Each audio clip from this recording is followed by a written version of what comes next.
Om Shanti Shanti Shanti. Om Stapakaya cha dharmasya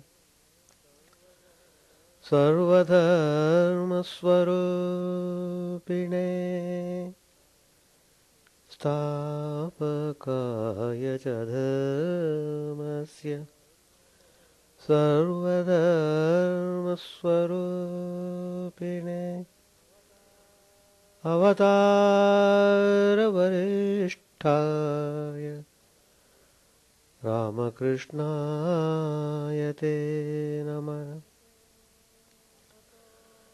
Asato Ma Sadgamaya Tamaso Ma Jyotirgamaya Pratyoramamritagamaya Om Shanti Shanti Shanti. Let us offer our salutations to Sri Ramakrishna, the embodiment of all religions, the Supreme God incarnate,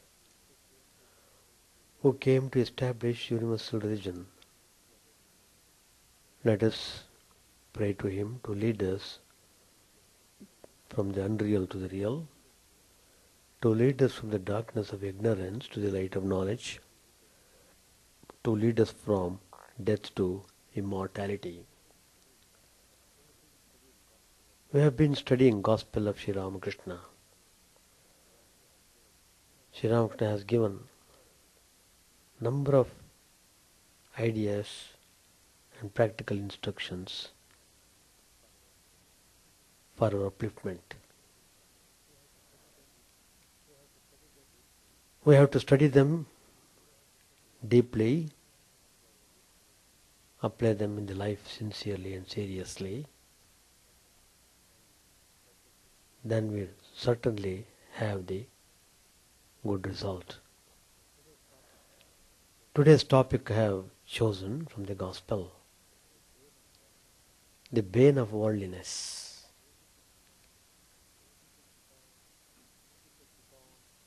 People keep on asking question, why God has created suffering? Why God has done this? Why, like that. Even if you shout 1,000 times why, it's not difficult to find the answer. The answer is worldliness. It is because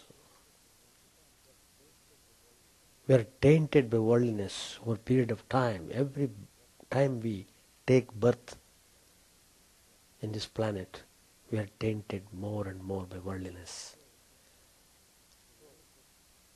So, it is overcoating actually. Every time you take birth, you add up taint to already existing taint in the system. That means it has become very rock-like taintedness. So, in order to get rid of this taintedness, it follows one should practice spirituality with all seriousness and sincerity.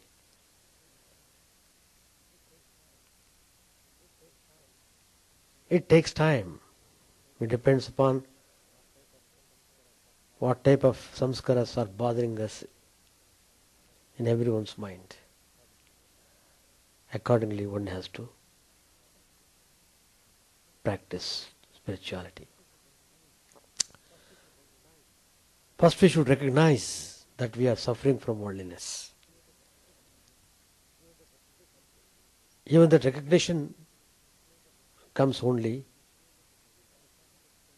when we have, to a certain extent, purified ourselves. It is not easy to know that we are suffering from worldliness.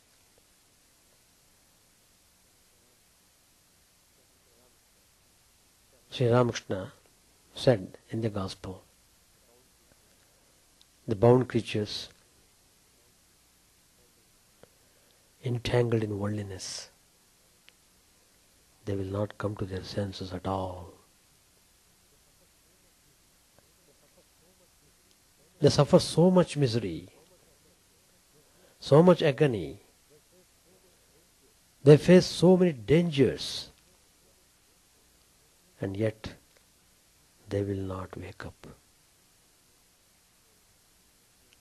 They will not wake up. Then Sri Ramakrishna gives the example of camel. It loves to eat thorny bushes. The more it eats the thorns, the more the blood gushes from its mouth. Still, it must eat thorny plants and will never give them up. The man of worldly nature suffers so much sorrow and affliction, but he forgets it all in a few days and begins his whole life over again. Suppose a man has lost his wife, or she has turned unfaithful. Lo, he marries again. Or take the instance of a mother. Her son dies and she suffers bitter grief, but after a few days she forgets all about it. The mother, so overwhelmed with sorrow a few days before, now attends to her toilet and puts on her jewelry. A father becomes bankrupt through the marriage of his daughters. Yet he goes on having children year after year.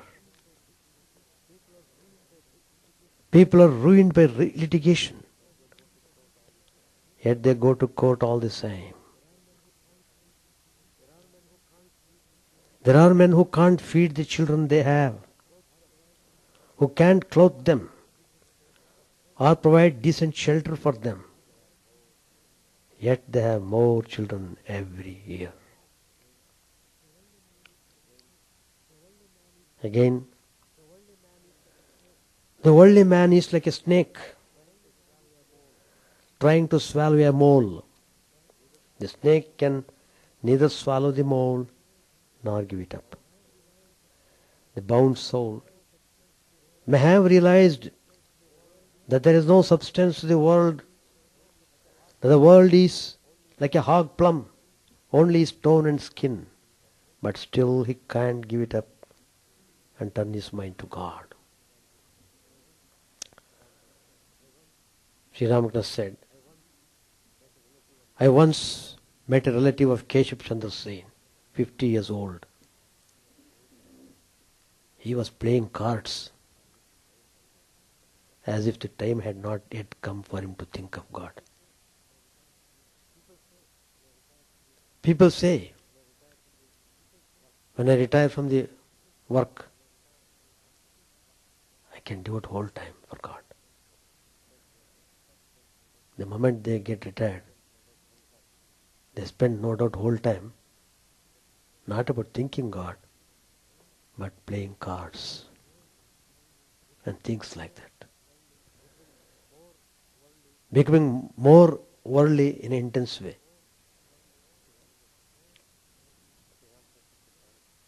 Sri Ramakrishna said to Pranakrishna, without giving up worldliness, a man cannot awaken his spiritual consciousness, nor can he realize God. Forget about your spirituality. The very first thing that you have to do is to get rid of worldliness. However difficult it is,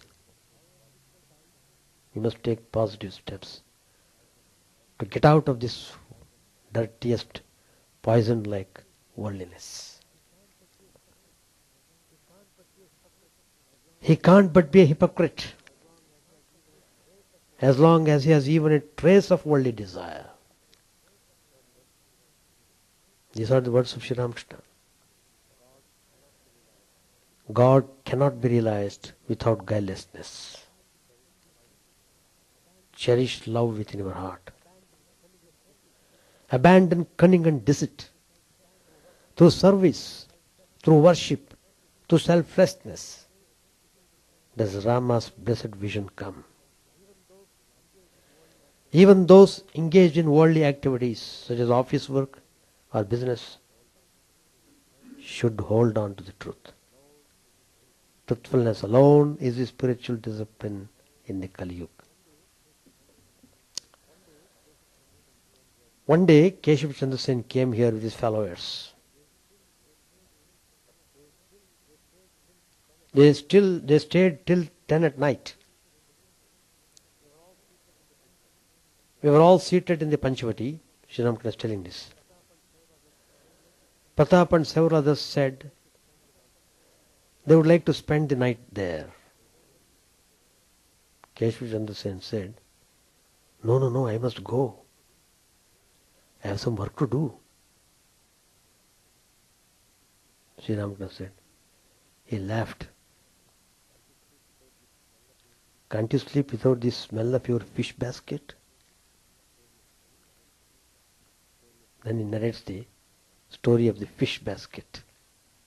Very apt story. Once a fish wife was a guest in the house of a gardener who raised flowers. She came there with her empty basket after selling fish in the market and was asked to sleep in a room where flowers were kept. But because of the fragrance of the flowers, she couldn't get to sleep for a long time. Her hostess saw her condition and said, Hello, why are you tossing from side to side so restlessly? The fishwife said, I don't know, friend. Perhaps the smell of the flowers has been disturbing my sleep. Can you give me my fish basket? Perhaps that will put me to sleep. The basket was brought to her.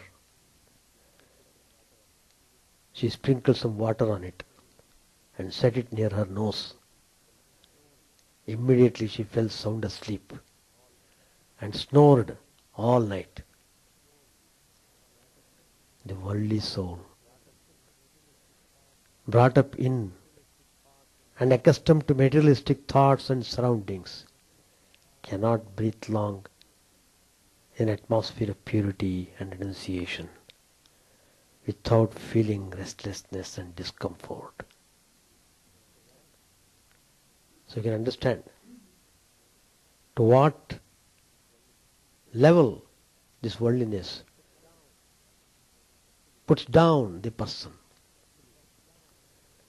Actually, he is crushed. God is like the wish-yielding tree of the celestial world, Kalpataru, which gives whatever one asks for it. So one should be careful to give up all worldly desires when one's mind has been purified by religious exercise. Then Sri Ramakrishna tells a story. A certain traveler came to a large plain in the course of his travels. As he had been walking in the sun for many hours, he was thoroughly exhausted and heavily perspiring. So he sat down in the shade of a tree to rest a little. Presently, he began to think, what a comfort it would be if you could but get a soft bed there to sleep on. Just that thought came to his mind. He was not aware that he was sitting under the Kalpataru tree. As soon as the above thought rose in his mind, he found a nice bed by his side instantly, from nowhere. He felt very much astonished, but all the same stretched himself on it. Now he thought to himself, how pleasant it would be for a young damsel to come there and gently stroke his legs. No sooner did the thought arise in his mind than he found a young damsel sitting at his feet and stroking his legs. The traveler felt supremely happy. Presently he felt hungry. Then he thought, well, I have got whatever I have wished for. Could I not then get some food? Instantly, he found various kinds of delicious food spread before him. He at once fell to eating, and having helped himself to his heart's content, stretched himself again on his bed. He now began to revolve in his mind the events of the day. While thus occupied, he thought, well, if a tiger should attack me all of a sudden, in an instant a large tiger jumped upon him and broke his neck and began to drink his blood. In this way, the traveler lost his life. Such is the fate of men drowned in worldliness.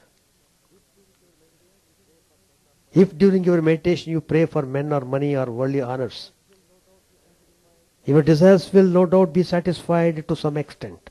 But mind you, there is a dread of the tiger behind the gifts you get.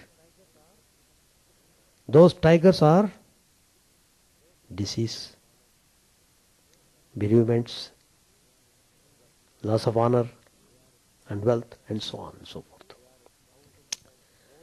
They are 1,000 times more terrible than the live tiger.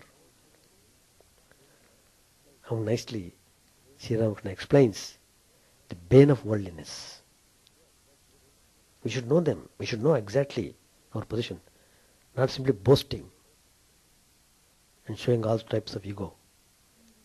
It won't work.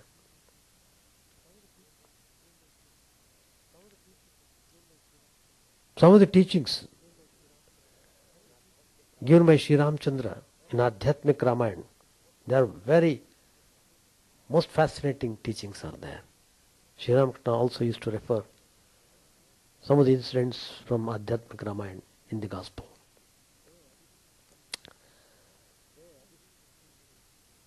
There, this instance is given. A frog is being swallowed by a snake. Even though it knows that it is going to be dead in a few moments, the frog puts on its tongue in the hope it will catch some insects. Similarly, man is being swallowed by the serpent of time, but he is still running after transitory sense pleasures instead of remembering me. Me means Sri Ramchandra. Sri Ram is telling this to Lakshman. Another instance. A dog bites a dry bone thinking that there is some meat there. It goes on biting the bone, that blood starts to flow from its mouth. The stupid dog, however, thinks that the blood is from the meat of the bone and bites more and more at it. Similarly, man foolishly thinks that happiness lies in external objects and hankers after that. This results in wastage of the body and mind. Instead, if he leaves the bone alone, he will find happiness within. Both the above examples show that man is foolish for sense pleasures, even when he knows that death is always round the corner. Similar sentiments are expressed beautifully by Acharya Shankar in his famous verse Bhajagovindam. Dinayaminyau sayam prataha shishirvasantau punarayataha kalakridati gacchatyayuhu tadapina munchatyasha vayuhu. Daylight and darkness, dusk and dawn, winter and springtime come and go. Time plays and life ebbs away. But the storm of desire never leaves. Storm of desires. Angam galitam palitam mundam darshana vihinam jatam tundam. Angam galitam palitam mundam darshana vihinam jatam tundam. Vruddho yati grihitva dandam tadapi namunchatyasha pindam. Fantastic idea. Strength has left the old man's body. His head has become bald, his gums toothless, and leaning on crutches. Even then, the attachment is strong, and he clings firmly to fruitless desires. So, what should one do? Again, Acharya Shankar, in his infinite mercy, comes to our rescue, and he advises, Mooda jahihi dhanagama trishnam kuru sadbuddhim manasi vitrishnam yallabase nijakarmopattam vittantena vinodaya chittam. O fool, give up your thirst to amass wealth. Devote your mind to thoughts to the real. Be content with what comes through actions already performed in the past. Actions performed in the past have resulted in the present prarabdha karma that has to work its way out, whether we like it or not. The purpose for which the body was created has to be fulfilled, whether the mind likes to perform its duty or not. Therefore, Shankara asks us to be content. Make our mind equanimous and concentrate on the real. Because instead of ruminating about samsara, if we devote thoughts to the real, we will ascertain the truth. Jnate tattve kaha samsaraha.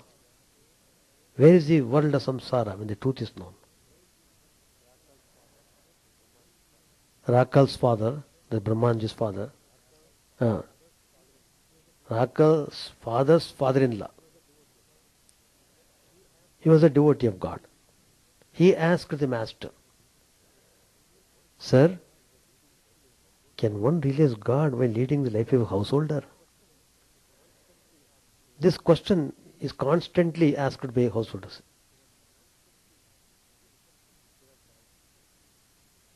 And Sri Ramakrishna answers nicely, with a little smile. Why not? Live in the world like a mudfish. The mudfish lives in the mud but itself remains unstained. Or live in the world like a loose woman. She attends to her household duties, but her mind is always on her sweetheart. Do your duties in the world, fixing your mind on God. But this is extremely difficult. I said to the members of the Brahma Samaj, suppose a typhoid patient is kept in a room where there are jars of pickles and pitchers of water. How can you expect the patient to recover? The very thought of spiced pickles brings water to one's mouth. To a man, woman is like that pickle. The craving for worldly things, which is chronic in man, is like the patient's craving for water. There is no end to this craving. The typhoid patient says, I shall drink a whole pitcher of water. the situation is very difficult. There is so much confusion in the world. If you go this way, you are threatened with a shovel. If you go that way, you are threatened with a broomstick. Again in another direction, you are threatened with a shoe beating. Besides, one cannot think of God unless one lives in solitude. The goldsmith melts gold to make ornaments. But how can he do his work well if he is disturbed again and again? Suppose you are separating rice from bits of husk. You must do it all by yourself. Every now and then you have to take the rice in your hand to see how clean it is. But how can you do your work well if you are called away again and again? Then the devotee asked, "What then is the way, sir?" Sri Ramakrishna answered, "There is a way. One succeeds if one develops a strong spirit of renunciation. Give up at once with determination what you know to be unreal." Once when I was seriously ill, I was taken to the physician, Ganga Prasad Sen. He said to me, "I shall give you a medicine, but you must not drink any water. You may take pomegranate juice." Everyone wondered how I could live without water. But I was determined not to drink it. I said to myself, I am a Paramahams and not a goose. I shall drink only milk. You have to spend a few days in solitude. If you but touch the granny, you are safe. Turn yourself into gold and then live wherever you please. After realizing God and divine love in solitude, one may live in the world as well. Rakal's father, Sri Ramakrishna, said, "That's why I ask the youngsters to stay with me. For they will develop love of God by staying here a few days. After that, they can very well lead the life of a householder."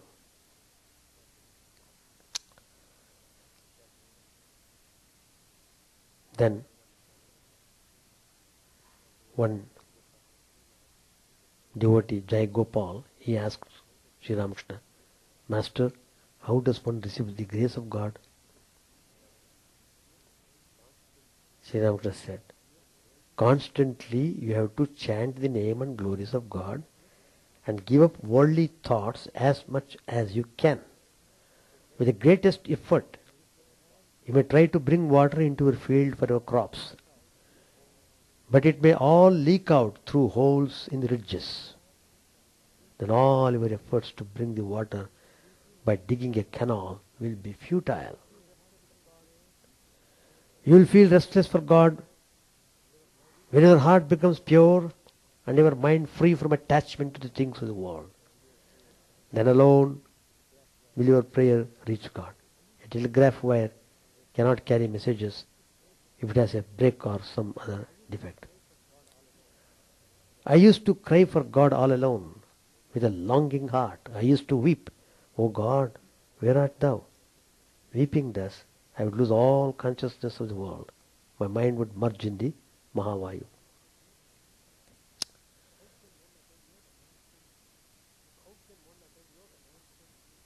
How can one attain yoga? By completely renouncing attachment to worldly things. The mind must be pure and without blemish, like the telegraph wire that has no defect. One must not cherish any desire whatever. The devotion of a man who has any desire is selfish. But desireless devotion is love for its own sake. You may love me or not, but I love you. This is love for its own sake. The thing is that one must love God. Through intense love, one attains the vision of Him. The attraction of the husband for the chaste wife, the attraction of the child for its mother, the attraction of worldly possessions for the worldly man. When a man can blend these three into one and direct it all to God, then he gets the vision of God. Jai Gopal was a man of the world, Was this why the master gave instructions suited to him? So all worldly people who are having worldly tendencies must concentrate upon this passage.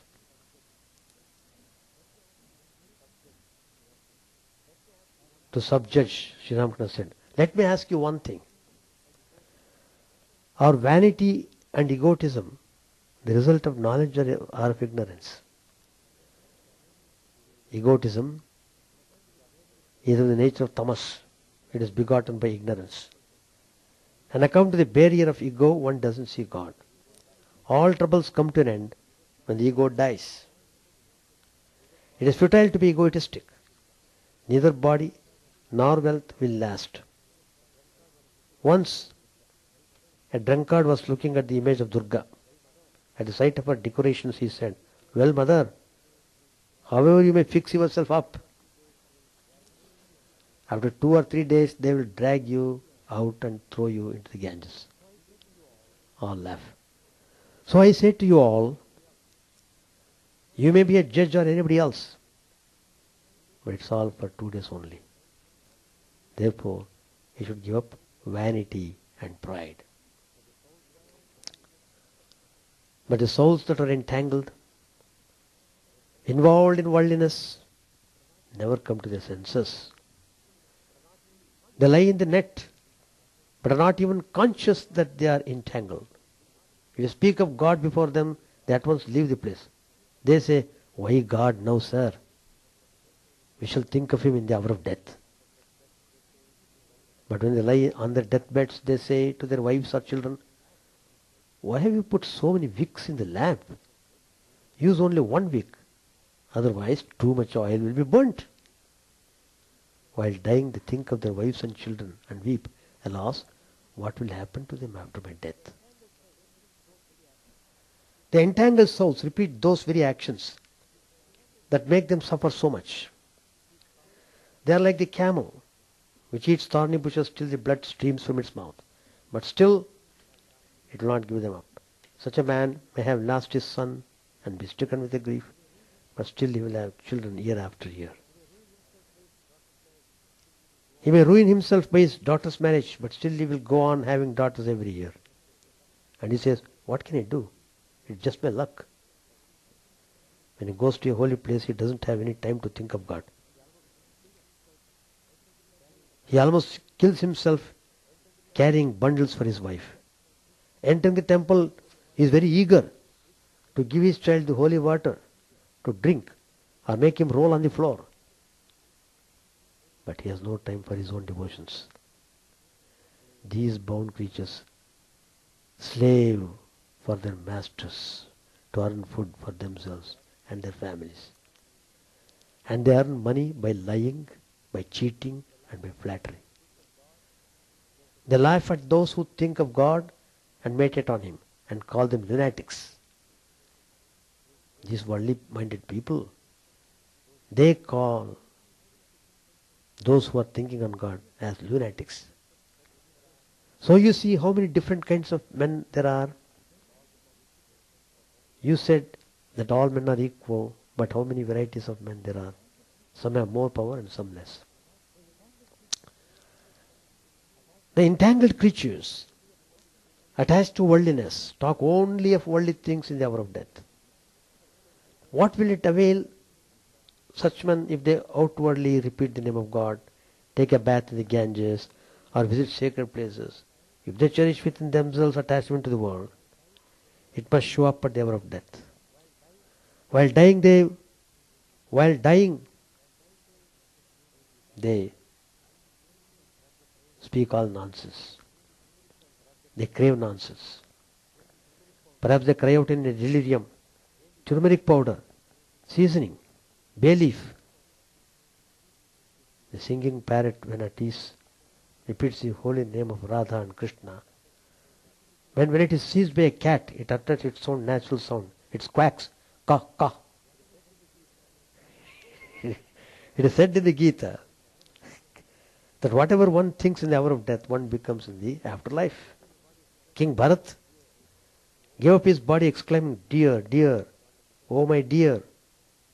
He was very fond of the deer. was so affectionate for the upkeeping of the deer. And so he was born as a deer in his next life. But if a man dies thinking of God, then he attains God. And he does not have to come back to the life of this world. So, the bane of worldliness.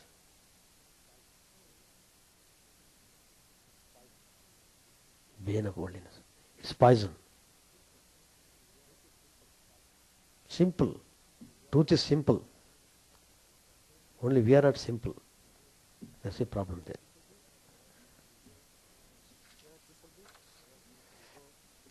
We are not simple means we are not free from ego, boasting, all sorts of things. So to be spiritual, the substance of today's talk is, to be spiritual, we must undoubtedly get rid of worldliness. That's all. Page 978.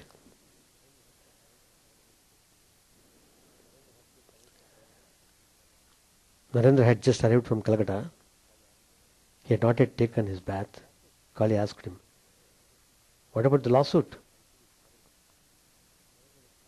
"Why should you bother about it?" Narendra replied sharply. Narendra was smoking and talking to Yam and the others. He said, "Nothing can be achieved in spiritual life without the renunciation of lust and gold. Lust is the doorway to hell. All people are under the control of women. The cases of Shiva and Krishna are quite different. Shiva turned his consort into his servant. Shri Krishna no doubt led a householder's life, but how unattached he was. How quickly he renounced Vrindavan and the gopis." Rakal said, "And how he renounced Dwarka too, where he was king." Narendra took his bath in the Ganges and returned to the monastery. He carried his wet cloth and towel in his hand. Sharda prostrated himself before Narendra. He too had been fasting on account of the Shivaratri. He was going to Ganges for his bath. Narendra entered the worship room and prostrated himself before the picture of Sri Ramakrishna, who was daily worshipped there as the deity. For a few minutes he was absorbed in meditation. The devotees assembled in a room and began to converse. The talk turned to Bhavanath. Narendra said, "People like him live like worms in the world." It was afternoon. Arrangements were being made to worship Shiva in the evening. Leaves of the bell tree were gathered for the worship. Bellwood was chopped for the homa. In the evening, Shashi, who was in charge of the worship at the monastery, burnt incense before the pictures of the various gods and goddesses. The worship of Shiva was to take place under the bell tree in the monastery compound. The deity was to be worshipped 4 times during the 4 watches of the night. The brothers assembled under the bell tree. Bhupati and Yam were present also. One of the young members of the Math was in charge of the worship. Kali was reading from the Gita. Now and then he argued with Narendra. Kali said, "I alone am everything. I create, preserve and destroy." Narendra said, "How is it possible for me to create? Another power creates through me. Our various actions, even our thoughts, are caused by that power." Yam to himself, "The master used to say, as long as a man feels that it is he who meditates, he is under the jurisdiction of the Adya Shakti. Shakti must be acknowledged." Kali reflected in silence a few moments and then said, "The actions you are talking about are illusory. There is not even any such thing as thought. The very idea of these things makes me laugh." Narendra said, "The I that is implied in I am he is not this ego. It is that which remains after the eliminations, after one eliminates mind, body and so on." After completing the recital of the Gita, Kali chanted, "Shanti, Shanti, Shanti."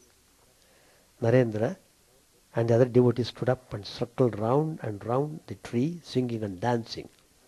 Now and then they chanted chorus, Shiva Guru, Shiva Guru. It was midnight, the 14th day of the dark fortnight of the moon. Pitch darkness filled all the quarters. Men, birds, and animals were all hushed into silence. The young sannyasis were clad in Giruva robes.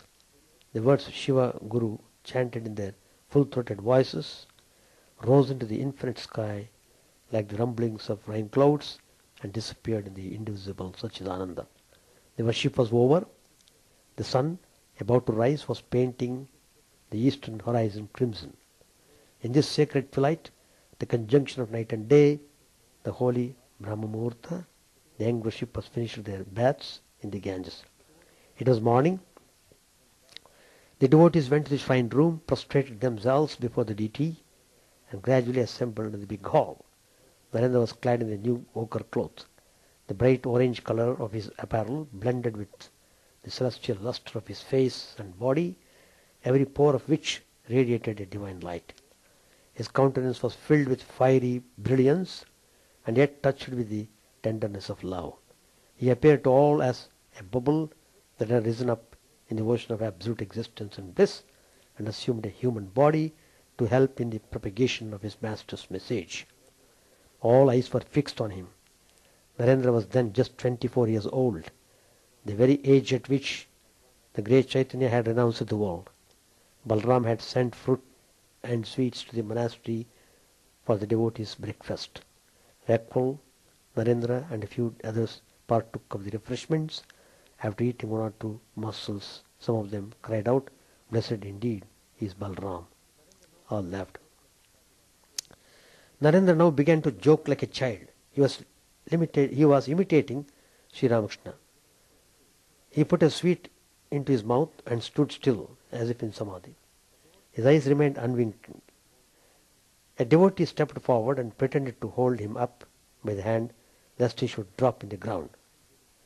Narendra closed his eyes. A few minutes later, with the sweetmeat still in his mouth, he opened his eyes and drawled out, "I am all right." All laughed loudly. Refreshments were now given to everyone.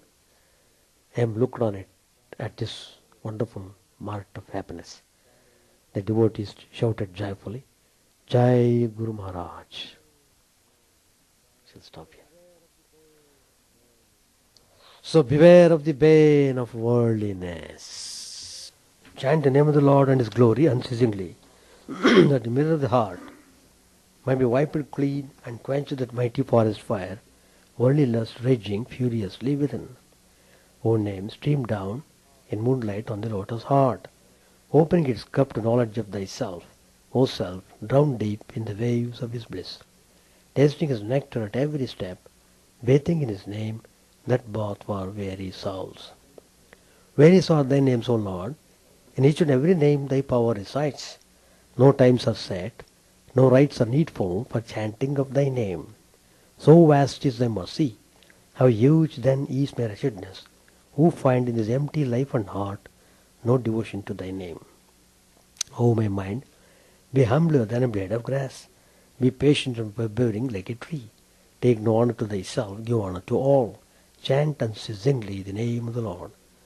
O Lord and soul of the universe, mine is no prayer for wealth or retinue, the playthings of lust or the toys of fame. As many times as I may be reborn, grant me, O Lord, a steadfast love for thee. A drowning man in this world's fearful ocean is thy servant, O sweet one. In thy mercy, consider him as dust beneath thy feet. How I long for the day. An instant's separation from thee, O Lord, will be as 1,000 years. When my heart burns away with its desire, and the world without thee is a heartless void. Prostrate at thy feet, let me be, in unwavering devotion, neither imploring the embrace of thine arms, nor bewailing the withdrawal of thy presence, though it tears my soul asunder. O thou, who stillest the hearts of thy devotees, do with me what thou wilt, for thou art my heart's beloved, thou and thou alone. O Lord, lead us from the unreal to the real, lead us from darkness to light, and lead us from death to immortality. May all be free from dangers, may all realize what is good, may all be actuated by noble thoughts, may all rejoice everywhere. May all be happy. May all be free from disease. May all realize what is good. May none be subject to misery. May the wicked become virtuous. May the virtuous attain tranquility. May the tranquil be free from bonds. May the freed make others free. May good betide all people. May the sovereign righteously rule the earth. May all beings ever attain what is good. May the worlds be prosperous and happy. May the clouds pour rain in time. May the earth be blessed with crops. May all countries be freed from calamity. May holy men live without fear. May the Lord, the destroyer of sins, the presiding deity of all sacred works, be satisfied. For he being pleased, the whole universe becomes pleased. He being satisfied, the whole universe feels satisfied.